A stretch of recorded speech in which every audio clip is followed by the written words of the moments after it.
got her CFO and also her lawyer on the board to do most of the deal? No, they did, well, the first couple deals, almost all of the deal.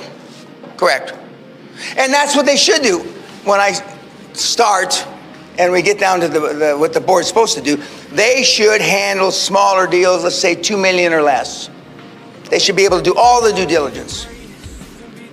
All the due diligence. And if they're not willing to, next.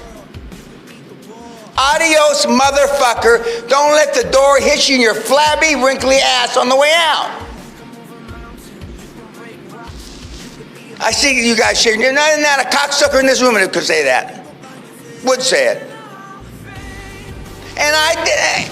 And the reason why it flows off my lips is because that's exactly what I told him. Verbatim.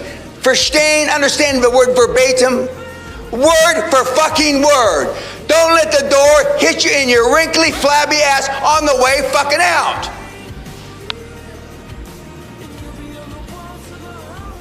And I still say it in 2020. Next question. Yes, sir. From that deal that she mentioned that she super lowball for 50 grand, I noticed she said she used money from the holding company using her, I mean, not her money, but, you know. Well, it's 80%. At that time, it was about 80% her money. Right. She swept it. It's the old money sweep trick. I mean, it's just that people always ask, well, how do I pay myself?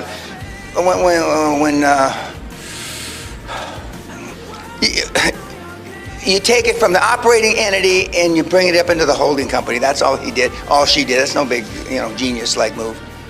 Okay, so what's the question? So in that case, you would recommend doing that and not messing with a bank? Or... No.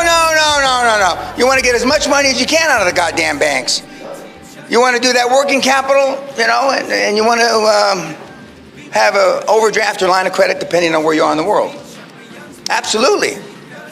Right now, if you followed the news, which you probably didn't, from about when the lockdown went in around mid-March, and then from about the 5th of April on, you started seeing announcements, people going to cash, people drawing down their lines of credit, people trying to increase their working capital, people selling bonds to raise cash.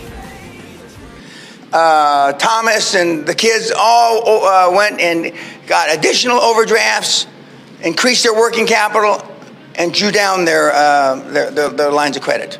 You want cash, and you're not worried about the fees you're paying. You want the money when you the fuck want it, not after it clears the investment committee and all the crap that you got to go through. They all drew down cash.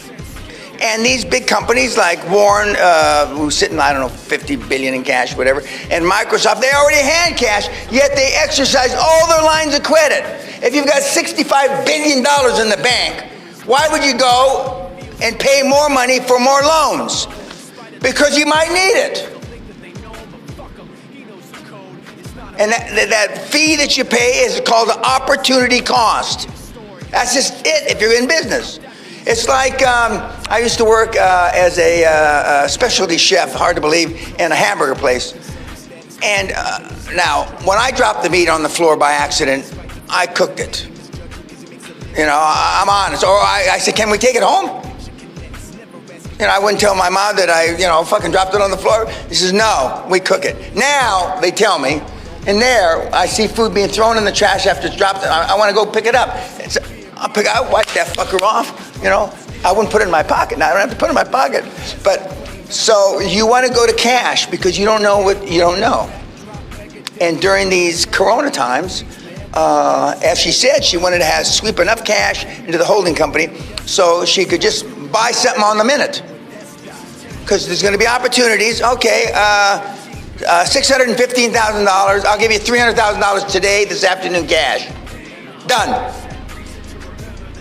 Well, if you don't have the $315,000, and that's why you go to cash. And God bless her, she listens. The Viking bitch listens. And she really does want to help people. That's not me. She didn't get that part from me. She was that person way before I met her, when she was a basketball star, wherever the hell she was. Other question?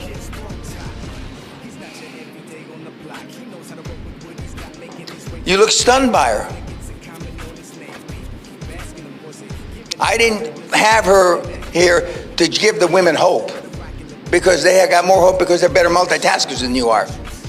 But so far we've had a black guy, the Viking bitch, an Asian gangbanger. Who else? Oh, the Goomba, the spaghetti bender, Goomba, Dago, gangster lawyer. Who? That's Drone. Okay, who else? What? Oh, the 7-footer. Which Bible thumper? Oh, Margot. So we've got a potpourri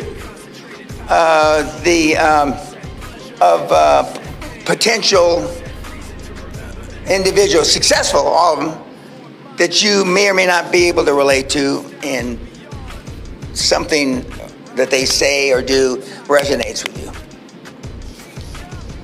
But then in 1995, when I took their money and ran like a thief in the night, how did those people do it?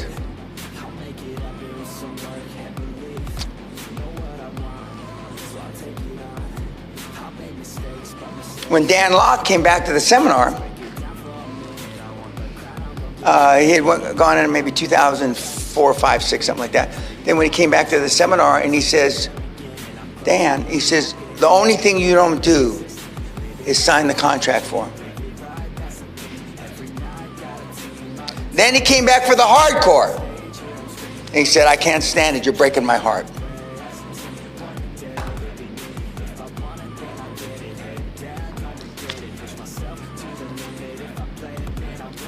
When I say the human race is through, I mean it from the bottom of my heart. We're finished. The resourcefulness that we don't have anymore is, as my Irish partners would say, is pathetic. Yet you're, forgive me, Anna, ostensibly the cream of the crop. Forgive me, because you're here. And even though all this material, with a couple exceptions, is free on my website, we have, we have, on a big day, we have 25,000 people on my website. Normally, we have 5,000 or 6,000 instead of 25 million. And it's not just my vulgarity that turns the people off, because I tell you it's hard. There's 2 sections on my website. One is deal flow. You can just hit a link, deal flow. And the other one is how do you get the fucking money? There's 2 links on my site. Those are the 2 least hit links on my website. 2 least. Some days we get 3 for deal flow. 3 out of 6, 8, 9,000. Some days we get 0 on how to get the fucking money. Those are the only, if you only look at those 2 things, you can get rich. Deal flow and how do you get the fucking money. Now today I'm gonna have a surge. They're gonna be 50 people on it today because they heard me screaming. But a week from today they'll be down to 4 again. I don't know what people look at on my website. I really don't, for the life of me. I love, whenever I want a good cry, I go in there and listen to myself because I can make myself cry. I love the sound of my voice. I fucking love it. But I don't know what they look at on my site. I really don't. The best bang for the buck, and it's for free, is the audio of my book. Your first 100 million audio, and it's been updated with editors updated, whatever the shit. That is the best bang. And we've got something less than 1 million, right? Since it's been out? Yeah, it's been out, what, 2-3 years? Okay. Less than 1 million people have downloaded the book for free. But that's the best bang for the buck. Okay. Anything else about